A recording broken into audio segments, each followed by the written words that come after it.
श्राद्ध पक्ष की दशमी, एकादशी और द्वादशी, इन 3 तिथियों पर एक रोटी में थोड़ा सा मीठा रखकर सोमक पितृ का नाम लेकर यदि गाय को खिला दिया जाता है, तो अगर कोई पूर्वज प्रेत योनि में भी पड़ा हुआ होता है, भटक रहा होता है, जिसको पिंड नहीं मिला, जो अचानक मर गया होता है, अधोगति में चले गया होता है, उस जीव की मुक्ति दशमी श्राद्ध पक्ष की, एकादशी श्राद्ध पक्ष की और द्वादशी श्राद्ध पक्ष की, ये 3 दिन सोमक पितृ का नाम लेकर रोटी में, पूड़ी में मीठा रखकर अगर गाय को खिला दिया जाता है ये 3 दिन तक, तो वो पितृ कभी भटकते नहीं है, उनको मुक्ति प्राप्त हो जाती है, मोक्ष में। पितृपक्ष को हम समझे। किसी ने कहा नखून मत काटना, किसी ने कहा नया कपड़ा मत लेना, पितृपक्ष में 16 दिन नए कपड़े नहीं लेना चाहिए, कोई कहे ये नहीं करना चाहिए, कोई कहे मकान का मुहूर्त, कोई कहे ये मुहूर्त, कोई कहे वो मुहूर्त, कोई कहे अच्छा काम करने के लिए मत जाओ, अच्छा मंगल कार्य के लिए आगे मत बढ़ो। शिव महापुराण की कथा कहती है कि पितृ बुरे नहीं होते हैं,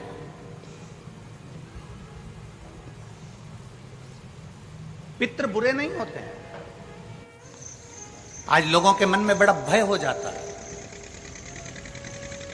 व्हाट्सएप खोलो, फेसबुक खोलो, तो ब्राह्मणों के लिए लोग कमेंट्स करना प्रारंभ कर देते हैं कि अब श्राद्ध पक्ष चालू हो गया, ब्राह्मण जीमने के लिए जाएंगे। कोई ब्राह्मण की तुलना कौवे से कर देता है, कोई कुछ कह देता है, कोई कुछ कह देता है। ना,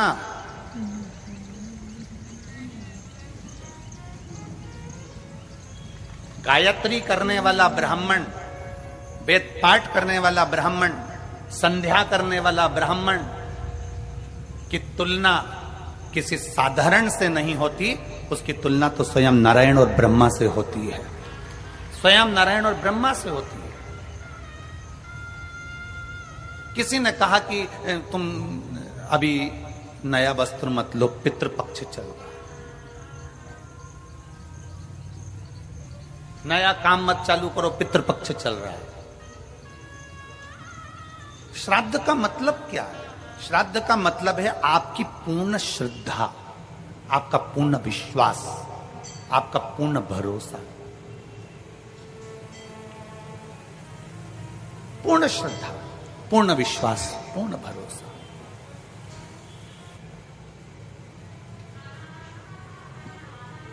पितृपक्ष श्राद्ध का समय गलत समय नहीं है।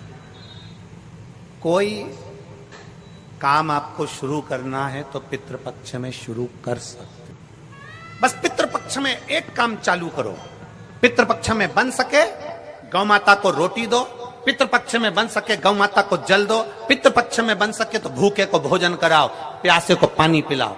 पितृपक्ष में बन सके, तुम्हें किसी ने कह दिया, कोई विद्वान ने तुम्हें बता दिया कि तुम्हारे पितृ दोष है, तुम्हारे घर में काल सर्प दोष है, तुम्हारे घर में ऐसा दोष है, तो एक काम चालू करो, 16 दिन श्राद्ध के एक चावल का दाना देवाधिदेव महादेव के शिवलिंग पर समर्पित करो, दूसरा चावल का दाना अशोक सुंदरी की जगह पर समर्पित करो, और 1 लोटा जल पहले अशोक सुंदरी वाली जगह पर थोड़ा सा चढ़ाओ, उसके बाद शंकर भगवान को उस जल को अर्पित करो, अपना गोत्र बोलकर, अपने पितरों का स्मरण कर कर आपका पितृ दोष अपने आप शांत हो जाएगा, दोष मिट जाएगा,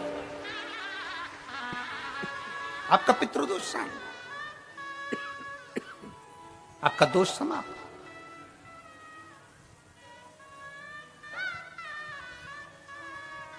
एक चावल का दाना शिवलिंग के ऊपर, एक चावल का दाना अशोक सुंदरी, और जल कहां चढ़ाना है? पहले जम के बोलो जरा, आवाज नहीं आई, जम के बोलो जरा, अशोक सुंदरी की जगह। और फिर जल कहां चढ़ाना है? शिवलिंग के ऊपर, शंकर बाबा क्या बोलकर? अपना गोत्र। जिसको गोत्र नहीं मालूम उसको एक चीज मालूम होना चाहिए, शंकर का नाम, श्री शिवाय नमस्तुभ्यम, ओम नमः शिवाय, नमः शिवाय, गौरी शंकर। शिव महापुराण की कथा कहती है दक्ष प्रजापति के पुत्रों को देवऋषि नारद ने भजन में लगा दिया। एक बेटी हुई जिसका नाम था स्वधा। क्या नाम है उसका? जम के बोलिए तेरा स्वधा। जितने लोग कथा सुन रहे हैं आस्था चैनल पर, पंडाल में, फेसबुक, यूट्यूब पर, तर्पण शिव महापुराण में इस नाम का उच्चारण 5 बार आप लोगों को करना है। ये स्वधा दक्ष प्रजापति की बेटी है और पितरों की धर्म पत्नी है।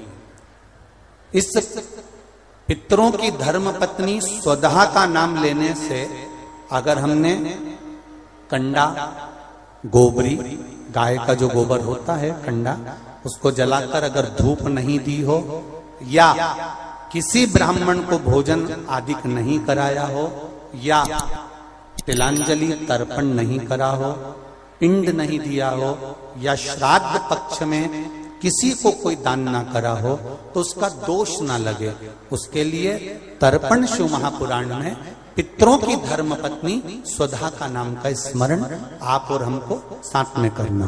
सभी लोग एक साथ में बोलेंगे स्वधा स्वधा स्वधा स्वधा स्वधा। बस ये 5 बार जो उच्चारण आपने पितरों की धर्मपत्नी स्वधा का करा है, जिस समय पर पितृलोक से आर्यमा देव के साथ में हमारे यहां पर आते हैं, और मेरा बहुओं से निवेदन है, बेटियों से निवेदन है, माताओं से निवेदन है, मान लो आपको कोई ब्राह्मण देवता ने कहा कि आपके यहां पितृदोष है,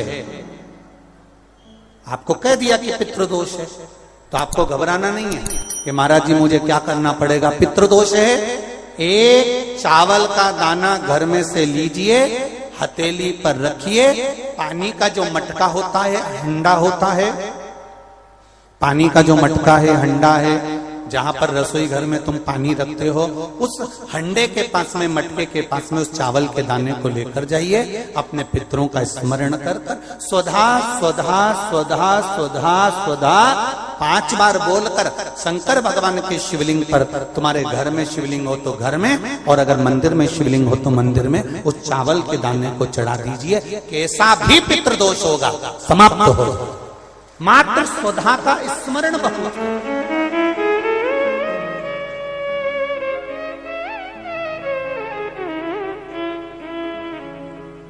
हम तो उनसे भी कहेंगे जिनका बार बार एक्सीडेंट होता हो, जो बार बार गिरते पड़ते रहते हो, बार बार एक्सीडेंट होता हो, बार बार उनको चोट लगती हो, बार बार, और उनको भी कहेंगे जिनको सर्दी की बीमारी या दमे की बीमारी या श्वास की बीमारी, उनसे भी कहेंगे कि श्राद्ध पक्ष में एक चावल के दाने का प्रयोग स्वधा नाम से अवश्य करें।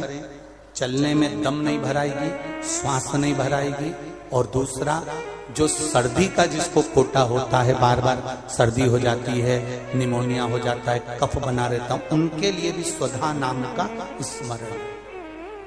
महाराज स्वधा नाम का स्मरण। दक्ष प्रजापति के घर में बेटी का जन्म हुआ जिसका नाम था स्वधा। स्वधा का जन्म लेते ही स्वधा श्वेत वस्त्र को धारण करते थे।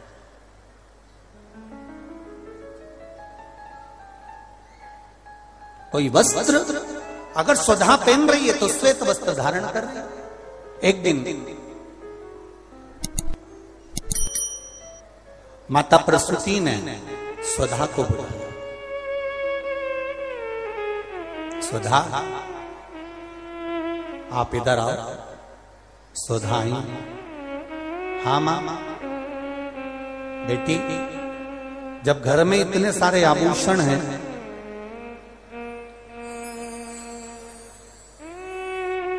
और घर में इतने सारे आभूषण जब रखे हुए हैं तो तुम उन आभूषणों को धारण क्यों नहीं करते?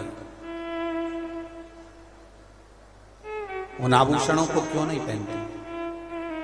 घर में इतने सारे वस्त्र रखे हैं तो तुम उन वस्त्रों को धारण क्यों नहीं करते?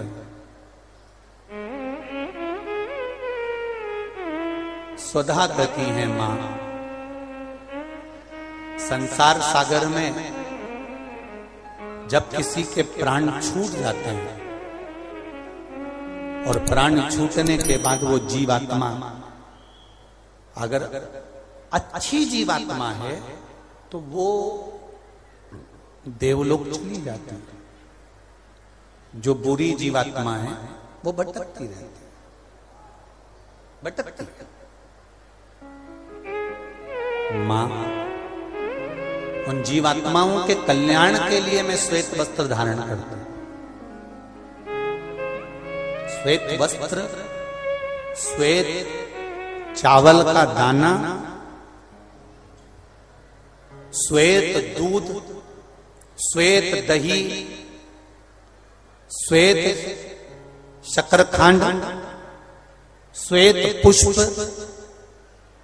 श्वेत जनेऊ, श्वेत वस्त्र, ये मेरे शंकर भगवान को अति प्रिय लगते हैं। उसका कारण है कि उनको पितरों को मुक्ति देना पड़ती है, पितरों को मोक्ष देना होता है। आज एक प्रश्न किसी ने सीहोर ऑफिस में भेजा है कि गुरुजी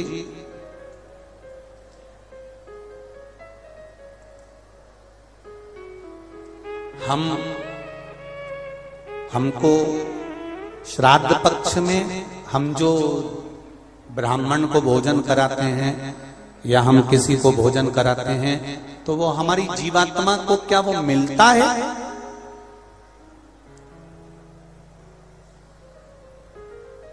क्या विचार है भाई? अशोकनगर वालों बोलो जरा जल्दी से। प्रश्न भेजा है किसी ने। हम अगर किसी ब्राह्मण को भोजन करा रहे हैं, हम किसी को भोजन दे रहे हैं तो वो हमारी जीवात्मा को मिलता। 3 प्रश्न हैं और तीनों प्रश्न का उत्तर जरा देखिएगा, बड़ा ध्यान रखना। और जिसने प्रश्न करा है उत्तर प्रदेश से वो ध्यान से सुनना भाई। हमने ब्राह्मण को भोजन कराया, हमने संत को भोजन कराया, हमने गुरुजी को भोजन कराया, तो वो मिलेगा। पहले तो ये अंदाजा करिए कि आप भोजन दादा ससुर के नाम से करा रहे हो तो दादा ससुर का नाम लेना पड़ेगा। बोलो सही है कि गलत है? गोत्र बोलना पड़ेगा। उसका कारण क्या होता है कि हमने पत्र लिखा और ये पत्र लिखकर हमने इसको मोड़कर हमने वो डाकघर के डब्बे में डाल दिया। हमने नाम लिखा, पता लिखा, पिन नंबर लिखा, एड्रेस पूरा लिखा, मोबाइल नंबर पूरा लिखा और हमने डब्बे में डाल दिया। अब पूरे अशोक नगर में चौराहे चौराहे पर ढेर सारे डाकघर के डब्बे लगे। इन सब डब्बों में से चिट्ठी इकट्ठी होती है, एक जगह पर आती है, बड़े डाकघर में पहुंचती है, बड़े डाकघर में से छटकर फिर एड्रेस पढ़ा जाता है। एड्रेस में तुम्हारा नाम पढ़ने का बाद में पहले ये पढ़ेंगे कि पिन नंबर क्या है, फिर पढ़ेंगे कि शहर का नाम क्या है। उसमें लिखा होगा गुना और गुना का पिन नंबर डाला होगा तो चिट्ठी को छाट छाट कर अलग रखते जाएंगे। अब गुना में ये चिट्ठी बड़े डाकघर में जाएगी, बड़े डाकघर में चिट्ठी पहुंची गुना के। अब वहां पर बैठकर छाटा गया कि बजरंग कॉलोनी के पास कौन रहता है, तो एलआईजी के पास कौन रहता है, तो चारभुजा नाथ जी के पास कौन रहता है, तो राजेश्वर मंदिर के पास कौन सा रहता है, कौन से वार्ड में रहता है, उसको छाट कर अलग रखा जाएगा। फिर वहां के डाकघर वाले व्यक्ति को, उस डाकिया को वो दिया जाएगा और उससे कहा जाएगा कि ये चिट्ठी पहुंचा दो। अब जरा प्रोसेस देखिए, डाली थी अशोक नगर में, इतने सारे डब्बों में इकट्ठी होकर एक डब्बे की चिट्ठी एक जगह पर इकट्ठी हुई बड़ी डाकघर में। वहां से इकट्ठी होकर फिर दूसरे डाकघर में गई, वहां से फिर धीरे धीरे डिवाइड होती चली गई। उसी तरह तुम्हारी लिखी हुई डाकघर की चिट्ठी जब वहां तक मुंबई पूना तक जा रही है और सही जगह नाम और एड्रेस है तो सही जगह पहुंच रही है। उसी तरह अगर श्राद्ध पक्ष में तुमने ब्राह्मण को भोजन कराया है, नाम और गोत्र लेकर कराया है, तो वो उस तक पहुंचता ही है, ये निश्चित है, उस तक पहुंचेगा। फिर दूसरा प्रश्न किया उसने, गुरुजी से पूछ के बताना कि गुरुजी तो कथा में कहते हैं कि मनुष्य की योनि छूटने के बाद फिर कौन सी योनि मिलती है किसको मालूम। ये गुरुजी ने कथा में कहा। तो हम भी नहीं कह रहे झूठ की हमने कथा में नहीं की, हमने कहा। तो उसने प्रश्न करा, अगर वो दूसरी योनि में होगा तो तुमने जो भोजन दिया हो सकता है वो सांप बन गया, चींटी बन गया, झिंगूर बन गया, शेर बन गया, तो वो खीर पूड़ी खाएगा क्या?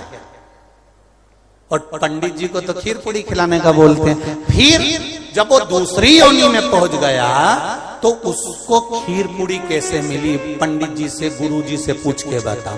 तो हमारा निवेदन है, जब हम यहां से रुपया अमेरिका भेजते हैं तो वहां हमारा इंडियन पैसा नहीं होता, वहां डॉलर में चेंज हो जाता है। उसी तरह खीर पूड़ी भी डॉलर में चेंज हो जाती है, जैसा वो खाएगा वैसा उसे मिल जाएगा। जब भारत की करेंसी, भारत का पैसा यहां से डाला आपने अमेरिका, तो अमेरिका में बदल गया, आपने ऑस्ट्रेलिया डाला वहां में बदल गया, आपने कहीं डाला नेपाल ले गए तो नेपाल की करेंसी में बदल गया। जब यहाँ का रुपया वहां पहुंचकर वहां के रुपये में चेंज हो जाता है, तो हमने जो खीर पूड़ी ब्राह्मण को दी है और तुम्हारे यहाँ का वो जीव सांप बना कि झिंगुर बना कि शेर बना कि गीदड़ बना, उसको उस रूप में जो वो खाता होगा उस रूप में मिल जाता। डॉलर चेंज, यहाँ की खीर पूड़ी चेंज, वहां जाते से।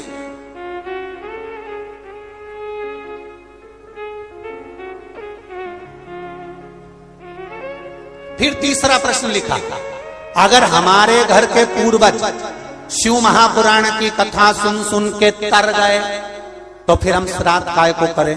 उनको तो मिलेगा ही नहीं, वो तो वैकुंठ पहुंच गए, फिर उनको श्राद्ध में भोजन कराने से मतलब क्या? तो हमारा इतना सा कहना है, यूपी वालों जो तुमने प्रश्न करा बहुत जोरदार करा रे, तो एक उत्तर और अच्छे से सुन लो कि मान लो तुमने अगर श्राद्ध में भोजन कराया और तुम कह रहे हो उनका तो मोक्ष हो गया शिव पुराण सुनकर, फिर श्राद्ध करने से कौन सा फायदा? तो तुम भोजन कराओ, ये भोजन का फल वहां जाएगा। जैसे तुमने कोई सामान या रुपया मुंबई भेजा तुम्हारे रिश्तेदार किया, और मुंबई में रिश्तेदार का मालूम पड़ा कि उनने घर छोड़ दिया, या वो कहीं चले गए, या वो कहीं समाप्त हो गए, तो वो रुपया, वो सामान तुम्हारा वापिस तुम्हारे पास आ जाएगा। तो तुमने जो पुण्य करा है अगर उसने नहीं लिया तो वो पुण्य तुम्हारे खाते में वापिस आ जाएगा। इसलिए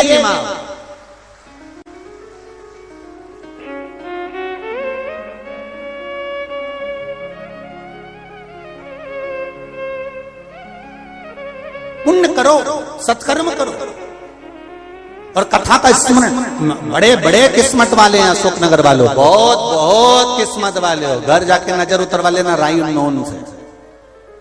इतनी जोरदार किस्मत पायो कि तर्पण शिव महापुराण की कथा, और कोई साधारण जगह पर नहीं, राजराजेश्वर की भूमि पर श्रवण कर रहे हो, कोई साधारण जगह नहीं। बाबा देवादिदेव महादेव राजेश्वर भगवान की भूमि पर श्रवण कर रहे हो, किस्मत वाले हो, तर्पण शिव महापुराण की कथा सुन रहे हो। और आज कथा का कौन सा दिन है? चौथा। कितने दिन बचे? 25 को समापन, अमावस्या, खीर पूड़ी खाओ और दूसरे दिन से फरियाल की तैयारी में लग जाओ।